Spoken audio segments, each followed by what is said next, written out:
Hey everybody, this is a quick video to show you how to change the battery on a Peugeot 3008 key fob. This particular one is from a 2015.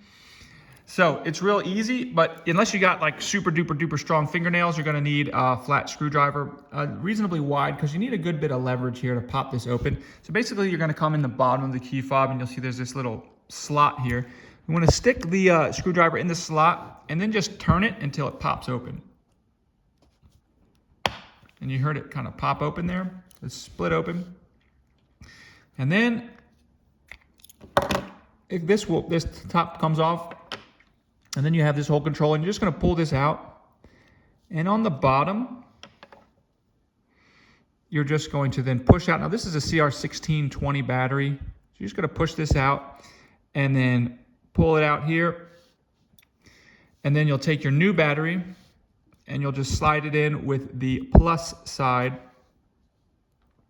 with the flat side and with the lettering on it and everything like that, facing out.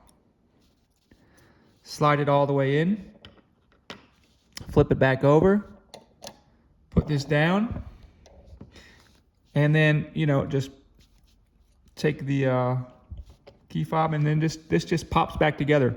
If you don't have, if you need a battery, the CR1620 battery, it's a pretty common battery. I'll go ahead and put a link in the description to where you can order one.